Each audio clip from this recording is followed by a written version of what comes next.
Allahu Akbar, Allahu Akbar, Allahu Akbar, Allahu Akbar, Allahu ہر ایک دفعہ اپنے ہاتھوں کو تلوار بنائے، جھنڈا نہیں تلوار بنائے، سارے اپنے ہاتھ اٹھائیں۔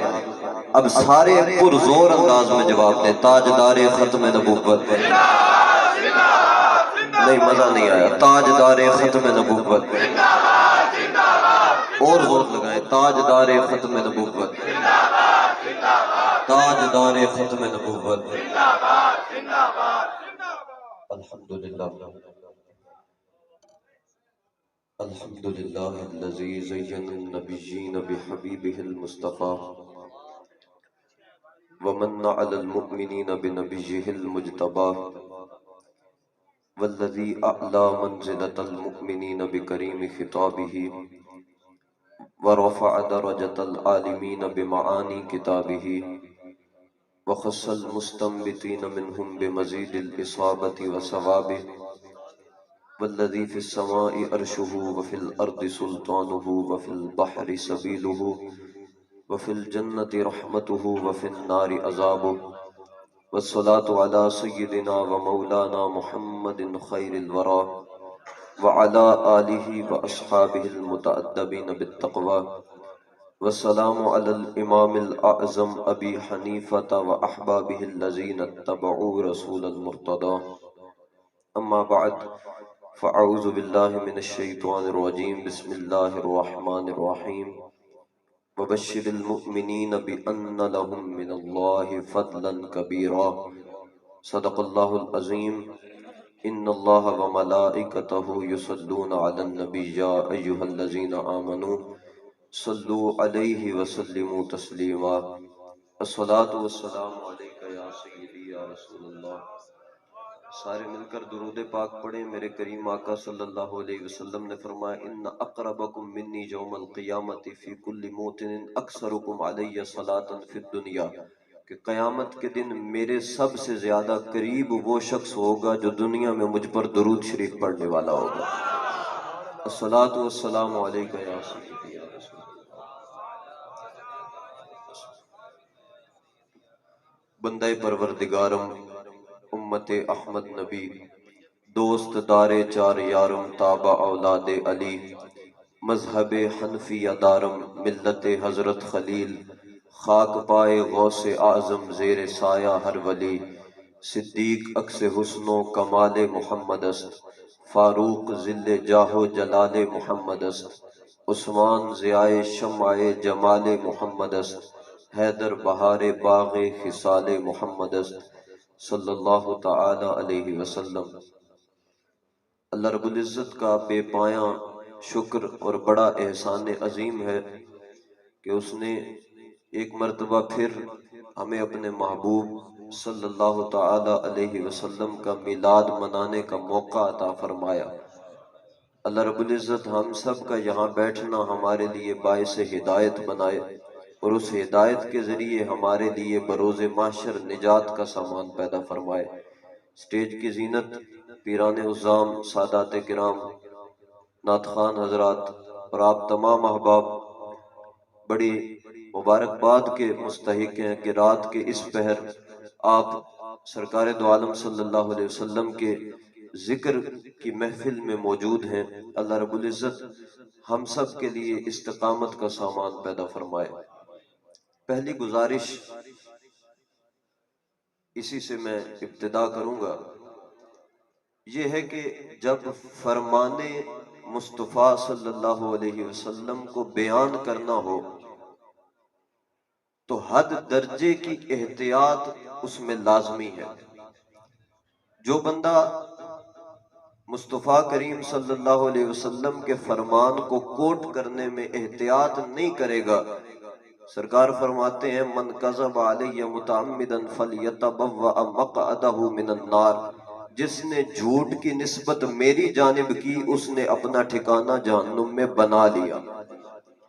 جس نے جھوٹ کی نسبت میرے آقا کی طرف کی اس نے اپنا ٹھکانہ جہنم میں بنا لیا۔ نہ اسے کسی سے پوچھنے کی ضرورت ہے، نہ اسے کسی سے سند لینے کی ضرورت ہے، وہ اب پکا جہنمی ہے کیونکہ اس نے جھوٹ کی نسبت میرے آقا کی طرف کر دی۔ وہ کریم آقا صلی اللہ علیہ وسلم جن سے حدیث روایت کرتے وقت امام بخاری اتنی احتیاط کرے کہ ایک محدث کا پتہ چلا امام بخاری کو کہ ایک حدیث اس محدث کے پاس ہے اور وہ فلاں علاقے میں رہتا ہے، سینکڑوں میل کا سفر کر کے امام بخاری اس سے وہ حدیث سننے کے لیے گئے۔ جب اس علاقے میں پہنچے تو امام بخاری کو پتا چلا کہ یہ بندہ کھانا ہوٹل پر بیٹھ کر کھاتا ہے، گھر میں کھانا نہیں کھاتا۔ امام بخاری نے فرمایا میں اس بندے سے رسول اللہ کا فرمان کیسے نقل کر لوں جو گھر میں بیٹھ کر کھانا نہیں کھاتا، جسے اس تہذیب کا نہیں پتا کہ گھر میں کھانا کھایا جاتا ہے یا ہوٹل پر کھانا کھایا جاتا ہے، میں اس سے حدیث کس طرح لوں؟ تو آج ہمارے لیے کیسا ماحول بن گیا کہ ہم اشعار پر اپنے ایمان کو برباد کریں۔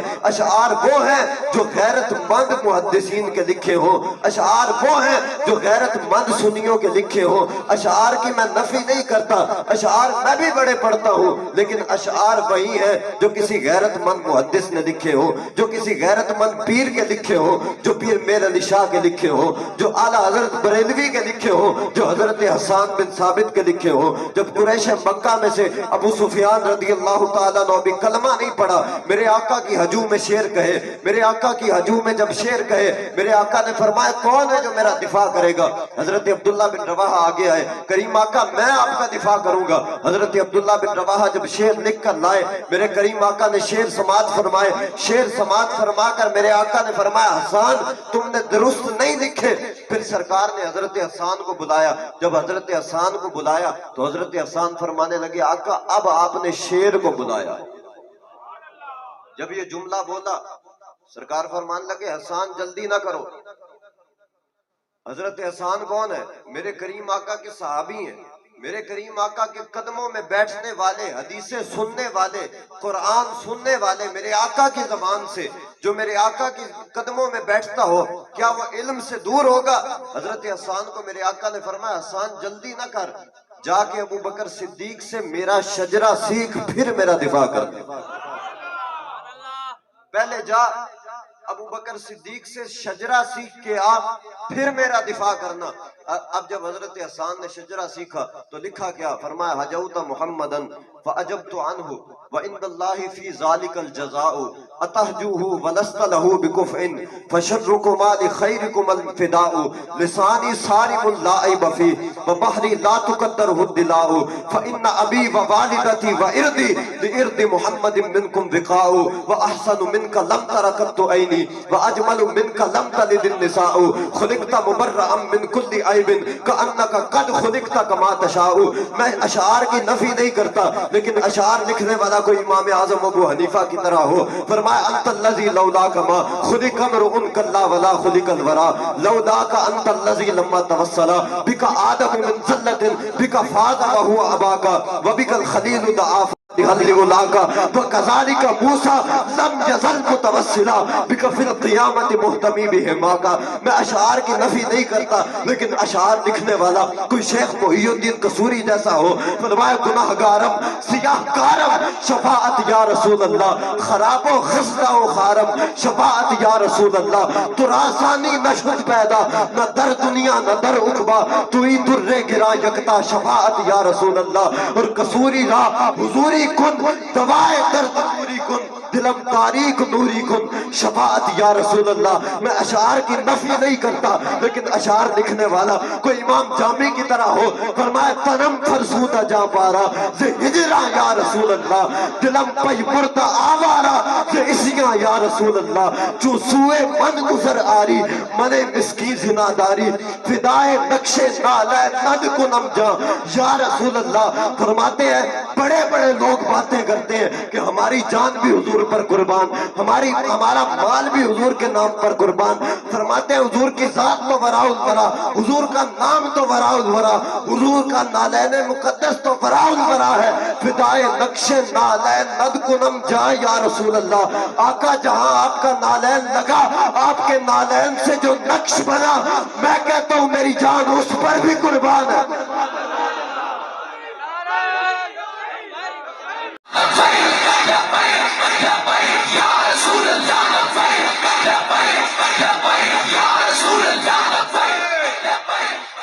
میں نے کہا کوئی شعر لکھنے والا امام جامی کی طرح ہو.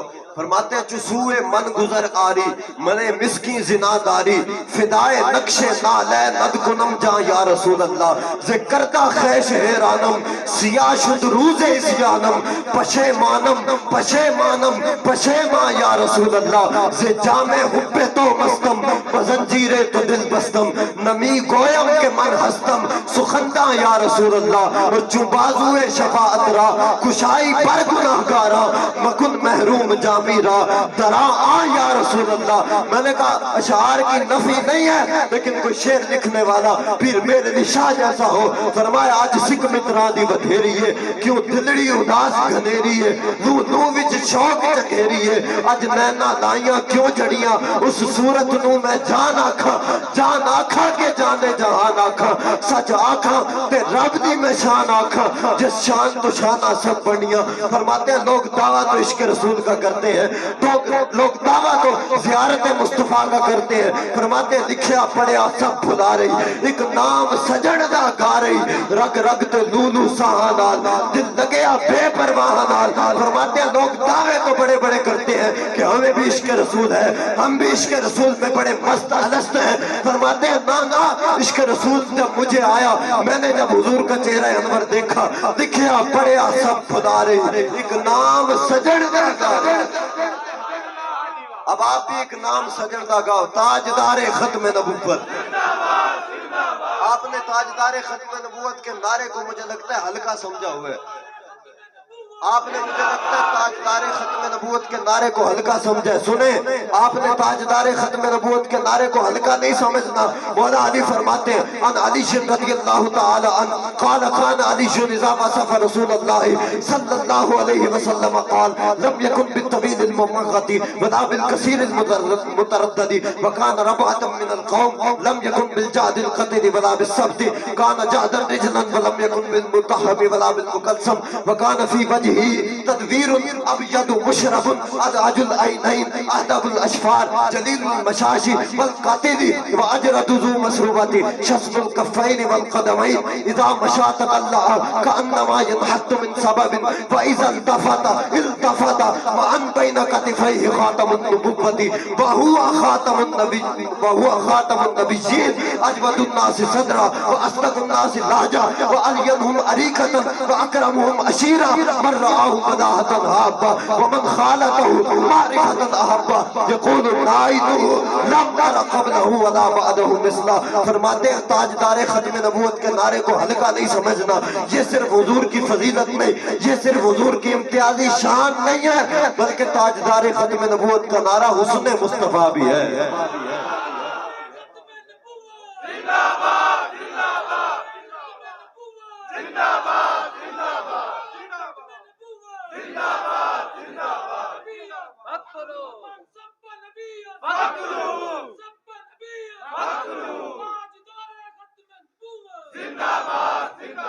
میں نے کہا اشعار کی نفی نہیں ہے لیکن کوئی شعر لکھنے والا اعلیٰ حضرت بریلوی جیسا ہو. فرمایا اعلیٰ حضرت بریلوی فرماتے ہیں عرش حق ہے مسند رفعت رسول اللہ کی دیکھنی ہے حشر میں عزت رسول اللہ کی. اعلیٰ حضرت فرماتے ہیں اعلیٰ حضرت فرماتے ہیں ہم نے حشر میں رسول اللہ کی عزت دیکھنی ہے.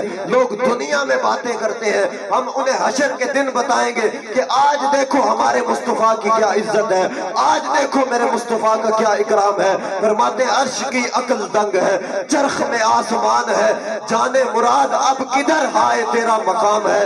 وہ جو نہ تھے تو کچھ نہ تھا وہ جو نہ ہو تو کچھ نہ ہو جان ہے وہ جہان کی جان ہے تو جہان ہے. ارے خوف نہ رکھ رضا ذرا تو ہے عبد مصطفیٰ تیرے لیے امان ہے تیرے لیے امان ہے.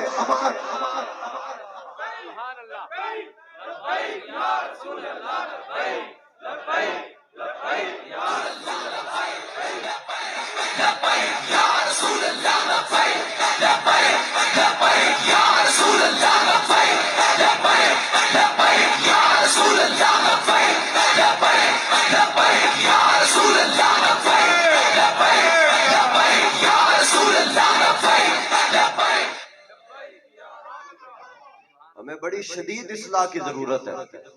ہم بہت دور چلے گئے اپنے عقائد سے، اپنے نظریات سے بہت دور نکل گئے. ہم سلطان باہو کا نام تو لے لیتے ہیں، ہم خواجہ غلام فرید کے قصیدے تو پڑھ لیتے ہیں، لیکن خواجہ غلام فرید کی روش کو بھی چھوڑتے جا رہے ہیں، حضرت سلطان باہو کی روش کو بھی چھوڑتے جا رہے ہیں.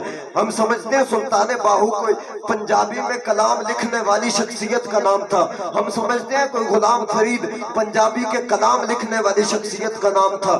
نانا، حضرت سلطان باہو وہ ہستی ہیں جنہوں نے 100 سے زیادہ کتب تصنیف فرمائی ہیں. اور ایک کتاب عقل بیدار میں فرماتے ہیں از مذہب رفاض و خوارج بیزارم، من کے سنی دوست دارے چار یارم. حضرت سلطان باہو فرماتے ہیں میں رافضیوں سے بھی بیزار ہوں، میں خارجیوں سے بھی بیزار ہوں، اور میں پکا سنی ہوں اور 4 یاروں کا یار.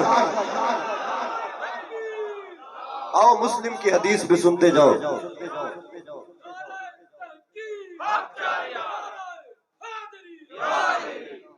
آؤ مسلم کی حدیث بھی سنو. جب کچھ خارجی مدینہ شریف کے اندر آئے، ان میں سے ایک خارجی یزید الفقیر، جس کا نام بعد میں توبہ کی، جب مدینہ شریف میں داخل ہوئے تو واز کی آواز سنائی دی کہ کوئی تقریر کر رہا ہے. جب مسجد نبوی شریف کے اندر گئے تو صحابی رسول حضرت جابر بن عبداللہ واز فرما رہے تھے. اور واز کیا فرما رہے تھے؟ شفاعت کرے حشر میں جو رضا کی، سوا تیرے کس کو یہ قدرت ملی ہے. حضرت جابر بن عبداللہ ممبر پر بیٹھ کر شفاعت رسول بیان فرما رہے تھے. جب شفاعت کا موضوع سنا نا کہ حضرت جابر بن عبداللہ ممبر پر بیٹھ کر فرما رہے ہیں کہ جہنم سے جب جنت میں جو گناہگار ہیں انہیں نکال کر حضور لے کر جائیں گے، تو جو آخری جہنمی حضور نکال کر لے کر جائیں گے وہ جہنم میں رہ رہ کر اتنا جل چکا ہوگا کہ جب وہ جنت میں جائے گا تو جنتی بھی اسے جہنمی کہہ کر پکاریں گے. لیکن حضور تشریف لائیں گے، حضور آب کوثر کا پانی لے کر اس کے منہ پر چھینٹا ماریں گے تو اس کا رنگ 14ویں کے چاند کی طرح چمکنا شروع ہو جائے گا. جب چھینٹا پڑے گا تو 14ویں کے چاند کی طرح رنگ چمک اٹھے گا. جب یہ سنا تو خارجیت کو جوش آیا، وہ کھڑے ہو گئے، اعتراض کیا یہ کیسے ہو سکتا ہے، رب کے سوا کوئی شفاعت کیسے کر سکتا ہے. حضرت جابر بن عبداللہ نے فرمایا قرآن تو نے پڑھا ہے؟ کہنے لگا ہاں پڑھا ہے. فرمایا کوئی قرآن میں مقام محمود والی آیت بھی ہے؟ کہنے لگا جی مقام محمود والی آیت ہے. حضرت جابر بن عبداللہ نے فرمایا یہ مقام محمود وہی مقام ہے جہاں حضور تشریف فرما ہو کر جہنمیوں کو نکال کر جنت عطا فرمائے. جب اتنا کہا اور کچھ اور دلائل دینے پر اس نے توبہ کی، اپنے خارجیوں کی طرف پلٹ کر گیا. اب دیکھنا کہ میرا مسلک دلیلیں مانگتا ہے، میرا مسلک لمبی لمبی تقریریں مانگتا ہے، میرا مسلک لمبے لمبے نعرے مانگتا ہے. نانا، میرے مسلک کی حقانیت کی دلیل کے لیے چہرے کو دیکھ لینا ہی کافی ہے. بس چہرے کو دیکھ لینا میرے مذہب کی حقانیت کے لیے کافی ہے. جب وہ پلٹ کر گیا خارجیوں کی طرف تو کہنے لگا کہ میں تو توبہ کر آیا.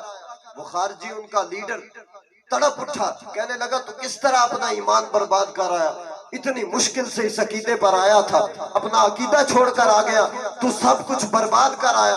باتیں سنتے رہے یزید الفقیر کھڑے ہو کر. جب وہ باتیں کرتا رہا اور لمبی باتیں کر کے چپ ہوا تو یزید الفقیر فرمانے لگے اترون الشیخ یکذب علی رسول اللہ، میں نہیں مانتا کہ اتنے حسین چہرے والا بندہ اللہ کے رسول پر جھوٹ بولے. میرے مسلک کی حقانیت کے لیے چہرہ دیکھ لینا ہی کافی ہے. تو میں چہرے دیکھتا آیا شروع سے چہرہ دیکھا حضرت امام اعظم ابو حنیفہ کا. کون امام اعظم؟ داتا صاحب فرماتے میں نے خواب میں دیکھا حضور امام اعظم ابو حنیفہ کو گود میں اٹھا کر میرے گھر میں تشریف لائے. یہ وہ امام اعظم ہے. چہرہ دیکھا امام اعظم کا کمال، جب چہرہ دیکھا امام احمد بن حنبل کا کمال، جب چہرہ دیکھا امام شافعی کا کمال، جب چہرہ دیکھا امام مالک کا کمال. جب ان کے کردار کی طرف نظر دوڑائی تو امام اعظم ابو حنیفہ کا جنازہ جیل سے نکلا، جب امام احمد بن حنبل کے کردار کی طرف نظر دوڑائی تو امام احمد بن حنبل کو روڑی پر کھڑا کر کے روزانہ کی بنا پر 10-10 کوڑے مارے جاتے اور اسی طرح آپ کو شہید کیا گیا۔ جب میں نے امام مالک کے کردار کو دیکھا تو امام مالک کی بازوؤں کو اونٹوں سے باندھ کر کھینچ دیا گیا، اکھاڑ دیا گیا۔ جب میں نے امام شافعی کے کردار کو دیکھا تو ان پر ظلم و ستم ڈھائے گئے۔ جب میں نے تاریخ کے اندر نظر دوڑائی اور امام حضرت موہانی کے کردار کو دیکھا تو آپ کو جیل میں بند کیا گیا، تشدد کیا گیا، آپ کی داڑھی کو مونڈ دیا گیا، لیکن امام حضرت موہانی نے جیل میں پریشانی کا اظہار نہیں فرمایا۔ امام حضرت موہانی جیل میں ڈرے نہیں، جھکے نہیں۔ توجہ میری طرف فرمائے، امام حضرت موہانی جھکے نہیں، فرمایا ہے مشق سخن جاری اور چکی کی مشقت بھی ایک طرفہ تماشا ہے۔ حضرت کی طبیعت بھی جو چاہو ستم کر لو اور بھی کھل کھیلو، پر ہم سے قسم لے لو کی ہو جو شکایت بھی، ارے شاہوں کے تکبر سے بھی دب کر نہ رہا میں، کس بارگاہ ناز کا گدا ہوں میں۔ جب میں نے نظر دوڑائی تو علامہ عبدالستار خان نیازی کا کردار نظر آیا۔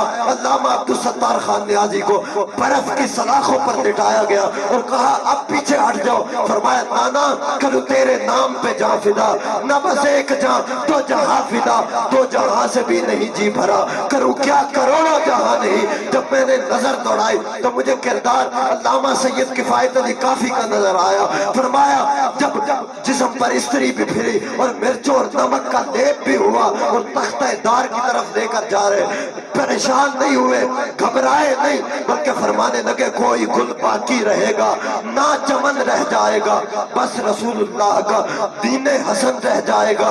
ارے اطلسو کم خواب کی پوشاک پہ نازا نہ ہو، اس تنے بے جان پر خاکی کفن رہ جائے گا، جو پڑھے گا صاحب لولاک کے اوپر درود آگ سے محفوظ اس کا تن بدن رہ جائے گا۔ ارے سب فنا ہو جائیں گے کافی ولیکن حشر تک نعت حضرت کا زبانوں پر سخن رہ جائے گا۔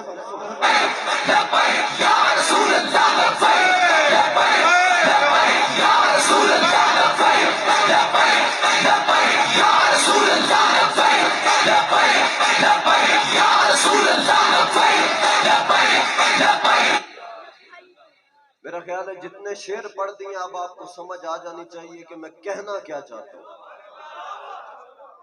بعض جگہوں پہ میں نے یہ بات کی نا کہ اشعار سے ذرا احتیاط کیا کرو، تو وہ بعد میں خطیب صاحب سے حضرت صاحب کہنے لگے شاہ صاحب نے انہیں منع کیا مجھے تو نہیں منع کیا، پھر سے شعر شروع کر۔ میں نے کہا شعروں سے مسئلہ نہیں ہے، شعر ہم بھی پڑھتے ہیں لیکن شعر حلالی بندے کا ہونا چاہیے، شعر حلالی بندے کا ہونا چاہیے۔ میرے کریم آقا صلی اللہ علیہ وسلم کی حدیث ہے، فرمایا بخاری کے اندر، فرمایا کسی بندے کا پیٹ پیپ سے بھرا ہو یہ بہتر ہے اس سے کہ اس بندے کا پیٹ شعروں سے بھرا ہو۔ اور عمرہ القیس میرے نبی کے زمانے سے کئی سال پہلے گزرا، شاعر بڑا پائے کا شاعر تھا، جس کی شاعری کو اب بھی درس نظامی کے اندر شامل کیا گیا اور پڑھائی جاتی ہے۔ عمرہ القیس کے بارے میں میرے نبی نے فرمایا الشعر الشعراء، شاعروں میں سب سے بڑا شاعر تھا۔ میرے نبی نے فرمایا شاعروں میں سب سے بڑا شاعر تھا، وقائدہم الی النار، لیکن خود بھی جہنم میں جائے گا اور کئی شاعروں کو ساتھ جہنم میں لے کر جائے گا۔ شاعری سے بڑی احتیاط کرنی چاہیے، خدا کی قسم شاعری قرآن اور حدیث کا خلاصہ ہوتی ہے۔ شعر میرے اعلیٰ حضرت نے بھی لکھا، فرمایا معدوم نہ تھا سایہ شاہ ثقلین، اس نور کی کیا فرمایا معدوم نہ تھا۔ معدوم کہتے ہیں کہ جو چیز موجود نہ ہو، اعلیٰ حضرت کہتے ہیں ایسی تو بات نہیں ہے کہ موجود ہی نہ ہو، فرماتے ہیں موجود ہے۔ کیا موجود ہے؟ سایہ شاہ ثقلین۔ فرماتے ہیں لوگوں کا اپنا اپنا ذوق ہے، لوگ کہتے ہیں کہ حضور کا سایہ نہیں تھا، حضور کا سایہ نہیں تھا، اور امت کا اتفاق بھی ہے کہ حضور کا سایہ نہیں تھا۔ فرماتے ہیں میں کہتا ہوں حضور کا سایہ تھا، لیکن کہاں تھا وہ بھی میں بتاتا ہوں۔ فرماتے ہیں معدوم نہ تھا سایہ شاہ ثقلین، اس نور کی جلوہ گاہ تھی ذات حسنین، اس نور کی جلوہ گاہ تھی ذات حسنین۔ تمثیل نے اس سایہ کے دو حصے کیے، آدھے سے حسن بنے ہیں آدھے سے حسین. اعلیٰ حضرت فرماتے ہیں یہ نہ کہا کرو کہ حضور کا سایہ نہیں ہے. اگر کسی نے میرے آقا کا سایہ دیکھنا ہو تو یا میرے نبی کے حسن کو دیکھ لے یا نبی کے حسین کو دیکھ لے. ایک وہ بھی موقع تھا کہ جب میرے نبی نے اعلان فرمایا جنگ کا، جنگ کے لیے سارے صحابہ نکلے، لیکن حضرت کعب بن مالک نہ جا سکے، پیچھے رہ گئے. دو صحابی اور یہ تین صحابہ جن کا قرآن میں ذکر آیا وَعَلَى الثَّلَاثَةِ الَّذِينَ خُلِّفُوا، یہ تین صحابہ پیچھے رہ گئے. جب میرے نبی واپس آئے تینوں کو بلایا، فرمایا کہ ان سے سارے صحابہ بائیکاٹ کر نہ نکلو، مرضی ہے. جب مسئلہ ناموس رسالت کا ہے، مسئلہ ختم نبوت کا ہے، بندہ اپنی جان بچاتا پھرے، بندہ اپنا مال بچاتا پھرے، بندہ ہیلے بہانے ڈھونڈتا پھرے کہ مجھے گھر میں وہ کام ہے، میرا کاروبار یہ ہے، میرے فلاں معاملات ہیں، مجھے فلاں مجبوری ہے. ان مجبوریوں کا تو رب نے قرآن میں بھی ذکر کیا. فرمایا محبوب کیا آپ کی مجبوریاں نہیں تھی؟ کیا آپ کے گھر خالی نہیں تھے؟ کیا آپ کے غلاموں کے کاروبار لکے نہیں پڑے تھے؟ محبوب ان کی مجبوریاں نہیں تھی. دراصل یہ بات ہے کہ یہ میدان چھوڑ کے بھاگنے والے لوگ تھے، میدان چھوڑ کر بھاگ رہے تھے. ان مجبوریوں کا تو رب نے قرآن میں بھی ذکر کیا. جب مسئلہ ہے ناموس رسالت کا، جب مسئلہ ہے ختم نبوت کا، تو بندہ پیچھے رہ جائے اور پھر کہے کہ قیامت کے دن حضور میری شفاعت کریں گے. اور صحابی رسول کعب بن مالک جیسا جید صحابی اور دو بدری صحابی جن کے بارے میں فرمایا کہ اہل بدر کے لیے جنت ہے، وہ دو بدری صحابی نہ گئے. میرے نبی نے فرمایا بائیکاٹ کر دو. 50 دن تک بائیکاٹ رہا، 50 دن تک. اور کسی صحابی کے ساتھ سلام کرتے حضرت کعب بن مالک تو وہ صحابی سلام کا جواب نہیں دیتے تھے. حضرت کعب بن مالک نے دوسری دفعہ پھر سلام کیا، سلام کا جواب نہیں آیا. حضرت کعب بن مالک فرمانے لگے اے میرے نبی کے صحابی، میں اللہ کے رسول سے بڑی محبت کرتا ہوں، واقعی محبت کرتا ہوں. آگے صحابی کا جواب سننا. فرمایا واللہ و رسولہ اعلم، اللہ اور اس کا رسول جانے تو محبت کرتا ہے کہ نہیں کرتا، مجھے سرکار کا حکم ہے کہ ان سے بائیکاٹ کرو. ایسے دن گزرے. کعب بن مالک فرماتے میری دنیا عذاب بن گئی کہ سرکار سے جدائی، سرکار کی ناراضگی برداشت کرنا پڑی. حضرت کعب بن مالک فرماتے ہیں کہ میں حضور تشریف فرما ہوتے اپنے صحابہ میں، نماز کا وقت ہوتا، میں نماز پڑھنے جاتا. نماز پڑھنے کے دوران میں اپنی آنکھیں پھیر کر چہرہ مصطفیٰ کا دیدار کرتا تھا. نماز کامل ہی اس وقت ہوتی ہے جب خیال مصطفیٰ نماز میں شامل ہوتا ہے. صرف یہی نہیں، میں نے کہا شعر سننا ہو تو کسی امام شافعی کے غلام سے سننا. امام شافعی فرماتے ہیں یا اہل بیت رسول اللہ حبکم فرد من اللہ فی القرآن انزلہ یکفیکم من عظیم القدر انکم من لم یصلی علیکم لا صلاۃ لہ. فرماتے ہیں اے اہل بیت رسول، تمہاری محبت کو رب نے قرآن میں ایسے فرض کیا جیسے نماز کو فرض کیا ہے، اور تب تک کسی کی نماز کامل نہیں ہوتی جب تک یا رسول اللہ کا خیال نہ ہو، جب تک اہل بیت کا خیال نہ ہو، جب تک صحابہ کا خیال نہ ہو. نماز کامل ہی اس وقت ہوگی جب نماز کے اندر مصطفیٰ کا خیال بھی ہو، مصطفیٰ کے صحابہ کا خیال بھی ہو، اور مصطفیٰ کی آل کا خیال بھی ہو.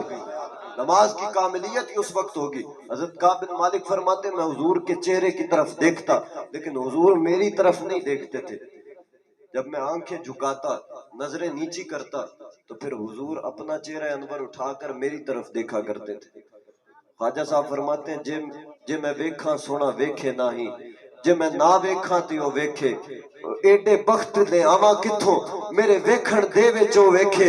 یار تے تیرے اندر وسدا تینوں ایویں پین بھلیکھے. غلام فریدہ بوئے یار تے مریے سونا ویکھے یا نہ ویکھے. حضرت کعب بن مالک فرماتے حضور میری طرف نہیں دیکھتے تھے لیکن جب میں نظریں جھکاتا تو حضور میرے چہرے کی طرف دیکھتے. یہ میرے نبی کی اپنے صحابہ سے محبت کا انداز تھا کہ میرے نبی سزا دینے کے بعد معاذ بن مالک کو ذہن حرم میں چہل قدمی کرنے لگے. کسی صحابی نے پوچھا یا رسول اللہ خود سزا دیتے ہیں, خود پریشان ہوتے ہیں. سرکار نے فرمایا وہ میرا عدل ہے, یہ میری اپنے صحابی سے محبت ہے کہ میں اپنے صحابی کی محبت میں پریشان ہوں. تو اپنے صحابی کی محبت میں حضور اپنے صحابی کے چہرے کو دیکھتے, جب وہ دیکھتے تو حضور نہ دیکھتے, جب حضور دیکھتے تو ان کا چہرہ دوسری جانب ہوتا, وہ نماز میں مشغول ہوتے. فرماتے ہیں 50 دن گزر گئے, 50 دن بڑے مشکل گزر گئے. جب گزرے حضور نے اعلان فرمایا, معافی کا اعلان فرمایا. جب مجھے بلایا گیا میں حضور کی بارگاہ میں حاضر ہوا, میں نے حضور کے چہرے کو دیکھا, حضور مسکرا رہے تھے. کأن وجہہ قطعۃ قمر, جب میں نے حضور کے چہرے کو دیکھا تو حضور کا چہرہ 14ویں کے چاند کی طرح چمکتا نظر آیا. یہ حضور کا چہرہ. ہم اس محبوب کا میلاد کیوں نہ منائیں جس کے بارے حضرت انس بن مالک فرمائے ما شممت مسکن قط ولا عطرا وفی روایت عنبرا کان اطیب من عرق رسول اللہ. میں نے بڑے بڑے نرم کپڑے, بڑے بڑی خوشبوئیں سونگی, بڑی بڑی خوشبوئیں مشک اور عنبر جیسی سونگی, لیکن حضور کے پسینے سے بڑھ کر میں نے کسی خوشبو کو نہیں پایا. جب ہم تاریخ کے اندر دیکھتے ہیں امام اعظم ابو حنیفہ کی قربانیاں, امام احمد بن حنبل کی قربانیاں, امام شافعی کی قربانیاں اور امام مالک کی قربانیاں, امام حضرت معانی کی قربانیاں, علامہ عبدالستار خان نیازی کی قربانیاں, علامہ شاہ احمد نورانی کی قربانیاں, علامہ اعلی حضرت بریلوی کی قربانیاں, علامہ سید کفایت علی کافی کی قربانیاں. تو چلتے چلتے 15ویں صدی کا مجدد ہمیں نظر آیا, امیر المجاہدین علامہ خادم حسین رضوی, جس نے ایسی قربانی کی مثال قائم کی, ایسی قربانی کی مثال قائم کی. ویل چیئر پر بیٹھ کے کہا کم از کم اتنا پہرا تو دے کر جاؤں گا نا, جب روح میرے پیراہن خاکی سے نکلی تو روزے سے آواز آئی او میرا فقیر آیا. لوگوں نے کہا حضور ویسے بھی فرما دیں گے وہ میرا فقیر آ رہا ہے, آپ بیٹھ جائیں, آپ تھوڑا سا نرم لہجہ اختیار کریں. فرمائے شاہوں کے تکبر سے بھی دب کر نہ رہا میں, ارے کس بارگاہ ناز کا گدا ہوں میں. لوگ مجھے خادم حسین کہتے ہیں, میں ڈر کیسے جاؤں, گھبرا کیسے جاؤں. نہ گھبرا نہیں سکتا, گھبرا نہیں سکتا. میری خون میں گھبرانا لکھا نہیں ہے, میرے نصیب میں گھبرانا ہے ہی نہیں. خادم حسین رضوی ایسے انداز میں زندگی گزار کر گیا. اور جب وصال ہوا, وصال کے بعد پریشانی کے آثار چہرے پر نمودار ہوئے. کسی نے کہا یہ پریشانی کیسی تھی, میں نے کہا پریشانی ایسی تھی کہ 3 دن پہلے وصال ہوا. پریشانی یہ تھی پتہ نہیں کتنا وقت لگ جائے یار کے قدموں میں پہنچنے تک, پتہ نہیں کتنی دیر ہو جائے محبوب کے قدموں میں جانے میں, پتہ نہیں کتنا وقت لگے. یہ پریشانی تھی. لیکن جب جنازے کا دن آیا خادم حسین رضوی کے چہرے پر مسکراہٹ آئی. فرمایا کہ اب میں چہرے پر مسکراہٹ لایا اس وجہ سے ہوں کہ مصطفیٰ کے دیدار کا وقت آ گیا. 3 دن پریشان رہا, لیکن اب حضور کے قدموں میں جاؤں تو مسکراتا ہوا جاؤں. جب حضور نے فرمایا, جب روح میرے پیراہن خاکی سے نکلی, روزے سے آواز آئی وہ میرا فقیر آیا. روزے سے آواز آئی تھی. اب میں جب قبر میں جاؤں تو میں قبر میں جا کر حضور کے قدموں میں مسکراتا ہوا گروں اور کہوں کہ حضور میں آپ کے نام پر جان قربان کر آیا. ہم نے کردار دیکھا سعد حسین رضوی کا کہ 6-7 مہینے جیل کے اندر رہ کر بھی اس نے ایک ہی بات کی, نہ سر جھکا کے جیے, نہ منہ چھپا کے جیے, ستمگر کی نظروں سے نظریں ملا کے جیے. ارے 2 دن ہم کم جیے تو اس میں حیرت کیا, ہم ان کے ساتھ تھے جو شمع جلا کے جیے. خدا کی قسم ہم جن بزرگوں کی صحبت میں بیٹھتے ہیں وہ بزرگ نہ ہمیں جھوٹا بناتے ہیں نہ ہمیں بے غیرت بناتے ہیں. یا رسول اللہ لبیک لبیک لبیک, یا رسول اللہ لبیک لبیک لبیک, یا رسول اللہ لبیک لبیک لبیک, یا رسول اللہ لبیک لبیک. پیغام محبت دینا مقصود تھا. یہ مہینہ میلاد کا یہ تقاضا کرتا ہے کہ تمام اہل ایمان میلاد کا حق اس طرح ادا کریں جس طرح میلاد کا حق صحابہ نے ادا کیا ہے. صحابہ نے جھنڈے کم اٹھائے ہیں, تلواریں زیادہ اٹھائی ہیں. ہم جان دینے سے کیوں گھبرائیں؟ جان کس کے لیے بنی؟ سرکار کے لیے بنی. جان کس کی وجہ سے بچے گی؟ سرکار کی وجہ سے بچے گی۔ اعلیٰ حضرت فرماتے ہیں ہوتے کہاں خلیل و بنا، کعبہ و منا، لو لاکھ والے صاحبی سب تیرے گھر کی ہے۔ اور مولا علی نے واری تیری نیند پر نماز، وہ بھی اثر جو سب سے اعلیٰ خطر کی ہے۔ بلکہ صدیق غار میں جان ان پہ دے چکے، اور حفظ جان تو جان فروز غرر کی ہے۔ ہاں تو نے انہیں جان دی، انہیں پھیر دی نماز، پر وہ تو کر چکے تھے جو کرنی بشر کی ہے۔ ثابت ہوا کہ جملہ فرائض فرو ہے، اصل الاصول بندگی استاج ور کی ہے۔ فرمایا ہر چیز سے بالا تر، ہر چیز سے افضل حضور کی بندگی ہے۔ جس نے حضور کی بندگی کا حق ادا کیا، اس نے کائنات کے سارے حق ادا کر دیے۔ جس نے حضور کی بندگی کا حق ادا نہیں کیا، اس نے اپنی زندگی کو برباد کیا۔ اپنی زندگی کو برباد کرنے والا وہ بندہ قیامت کے دن حضور کے سامنے کس منہ سے جائے گا؟ تو دنیا میں حضور کی غلامی کا حق اس طرح ادا نہ کرے جس طرح اغیار خوش ہو، جس طرح اغیار کی آنکھوں میں خوشی کی چمک آئے۔ انہیں ہمارے محفلیں کروانے سے فرق نہیں پڑتا، انہیں ہمارے ختم کروانے سے فرق نہیں پڑتا، انہیں ہمیں ہمارے اذانیں دینے سے فرق نہیں پڑتا، انہیں ہماری نمازیں پڑھنے سے فرق نہیں پڑتا، انہیں ہمارے روزے رکھنے سے فرق نہیں پڑتا، انہیں ہمارے حج اور زکوٰۃ کرنے سے فرق نہیں پڑتا، بلکہ فرق انہیں اس بات سے پڑتا ہے کہ کہیں یہ اپنے محبوب کی عزت کے لیے باہر نہ نکلے، کہیں یہ اپنے محبوب کی ختم نبوت کے لیے جان دینے کو تیار نہ ہو جائیں۔ خدا کی قسم اغیار آج بھی اس بات سے ڈرتے ہیں کہیں محمد بن قاسم کے جانشین پیدا نہ ہو جائیں، کہیں صلاح الدین ایوبی کے جانشین پیدا نہ ہو جائیں۔ ہم کس طرح میلاد منائیں خوشیوں سے، ہم کس طرح یہ درس بھول جائیں جب کشمیر لٹ رہا ہو، جب برما لٹ رہا ہو، جب فلسطین لٹ رہا ہو، جب ہمارا قبلہ اول اغیار کے قبضے میں ہو، جب حرمین شریفین اغیار کے قبضے میں آنے والے ہو اور فحاشی اور یعنی کا مرکز بن رہے ہو۔ ہم کس طرح اس مشن کو بھول جائیں، کس طرح اس تعلیم کو بھول جائیں جب ہمارا ملک پاکستان بے حیائی کی طرف رواں دواں ہو۔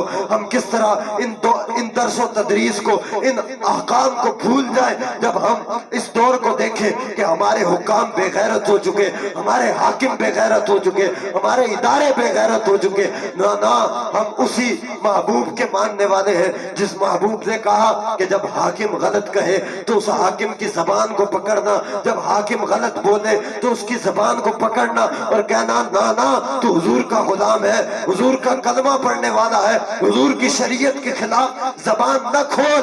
میرے غوث اعظم والا کردار اپنانا پڑے گا۔ میرے غوث اعظم چھڑی اٹھا کر فرمایا کرتے تھے میں اس چھڑی سے اس حاکم کی گردن کاٹوں گا جس نے شریعت کے خلاف بات کی۔ نہ آج ہم اسی غوث کے ماننے والے ہیں، اسی غوث کی 11ویں کروانے والے ہیں جس غوث نے ہمیں درس غیرت دیا ہے اور فرمایا جان دینے سے گھبرانا نہیں، کیونکہ بتلا دو گستاخ نبی کو ارے غیرت مسلم زندہ ہے، ان پہ مر مٹنے کا جذبہ کل بھی تھا اور آج بھی ہے۔ اب دیکھتے ہیں کہ کتنا اثر ہوا آپ کو غوث اعظم کی بات کا، کتنا اثر ہوا اعلیٰ حضرت بریلوی کی بات کا۔ اب ذرا اپنی ہاتھوں کو دوبارہ تلواریں بنائیں اور اب نعرے کا جواب ایک انوکھے انداز میں دینا ہے تاکہ پتہ چلے کہ رات کے اس پہر بس تقریر ختم ہے، اس نعرے پر تقریر ختم ہے۔ ہاتھوں کو اٹھا کر نعرے کا جواب دیں، تاجدار ختم نبوت۔ مجھے لگتا ہے آپ کو ابھی درس سمجھ نہیں آیا، اعلیٰ حضرت کے درس کو نہ بھولیں، تاجدار ختم نبوت، تاجدار ختم نبوت۔ کم از کم ہر بندہ میرے سے اونچی آواز تو نکالے نا، تاجدار ختم نبوت، تاجدار ختم نبوت، تاجدار ختم نبوت۔ وما علینا الا البلاغ المبین۔